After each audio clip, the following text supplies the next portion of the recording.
Who here remembers Disney's Planes? The 2013 animated flick was kinda like Top Gun, only more PG and less human. The story of a small-town plane with big dreams was an instant hit with the kids and parents. Now, it might have not been the studio's most popular release, but some people actually liked Dusty the Plane far better than Lightning McQueen, probably because he wasn't quite as sassy as the Red Speedster. Anywho, today we're revisiting the animated Skies to hunt for all the Easter eggs you might have missed on your first watch. First up, the real-life Top Gun reference. Remember how we said Planes was essentially Top Gun for kids? We weren't kidding. So everyone knows you can't have a movie about planes without some badass fighter jets, and the producers totally understood the assignment. Enter Bravo and Echo, the Super Hornets armed with killer instincts, crazy aerial abilities, and one heck of a service record. In short, this duo was the best Jolly Ranchers offer. If you heard Jolly Ranchers, you're probably not alone. Anyway, while it might sound an awful lot like your favorite Halloween candy, the Jolly Ranchers is a nod to the actual aviation unit of the United States Navy, basically the real Top Gun, which is nicknamed the Jolly Rogers. And get this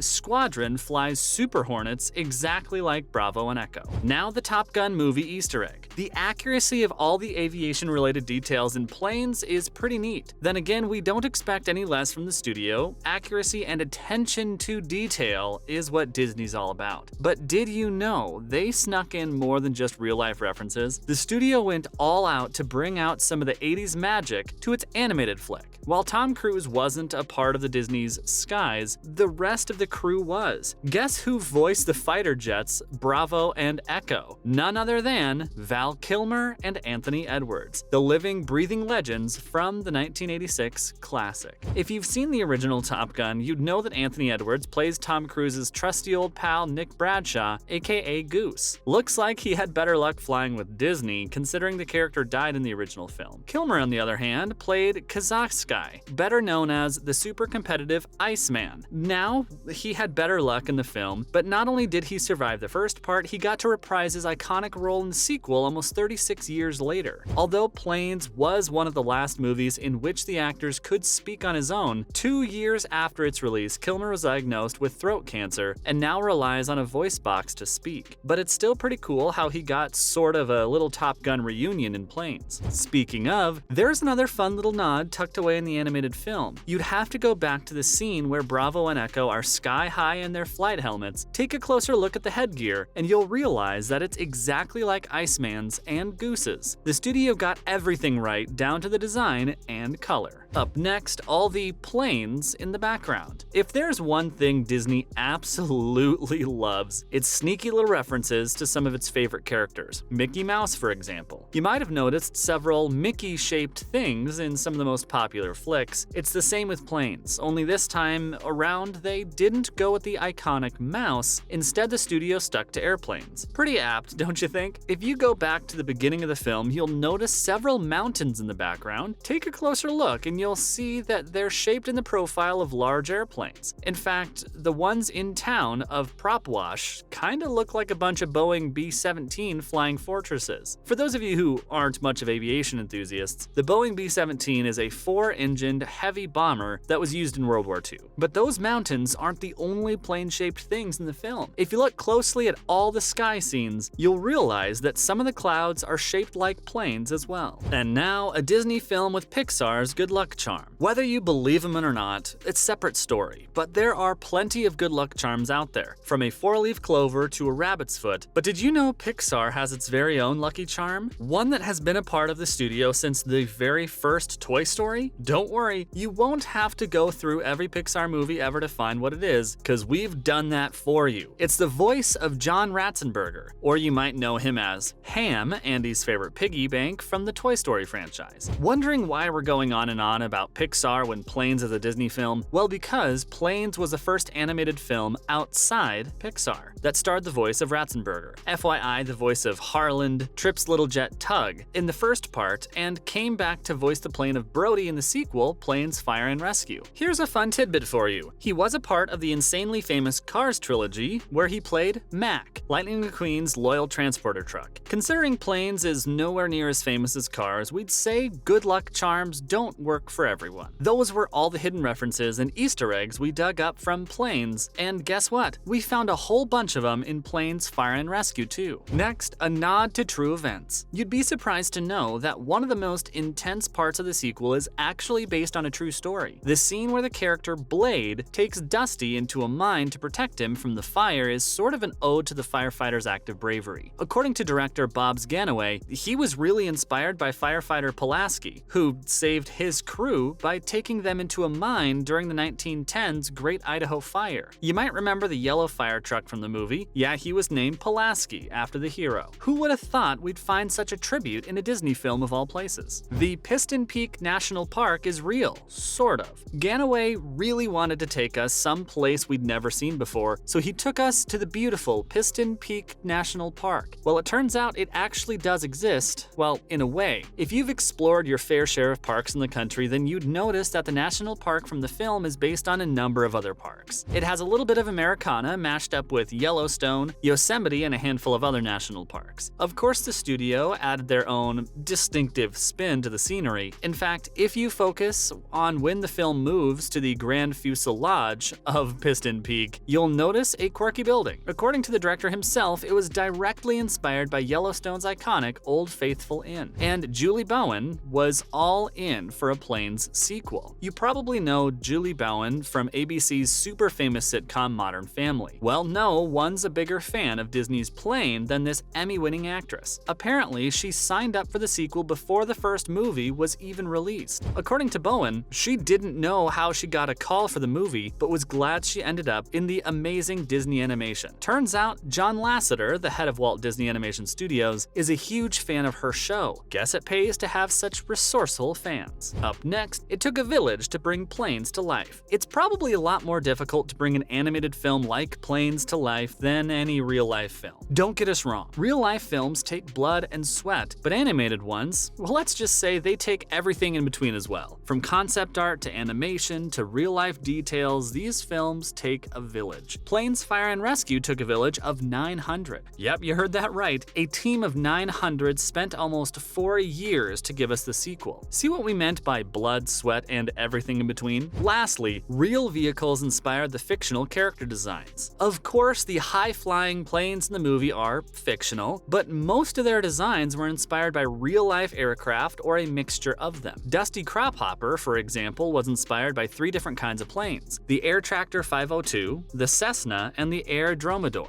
Even Windlifter was designed keeping 3 helicopters in mind: the Sikorsky Sky Crane, the Kamov Ka-26, and the Mil Mi-10. If you're super into the whole aviation scene, then you might want to give this another watch. The references are pretty neat. Planes had its fair share of land-based vehicles like Mayday, Prop Wash Junction's feisty fire truck. Well, turns out even that was based on the very real Fortson Tender from the 1940s. And that about wraps up our video for today, folks. Which of the planes did you spot the first time around? Did we miss out on any other references? Let us know in the comment section down below. Don't forget to leave a thumbs up and subscribe to our channel for more videos like this one. Thanks for watching, and see you in the next one.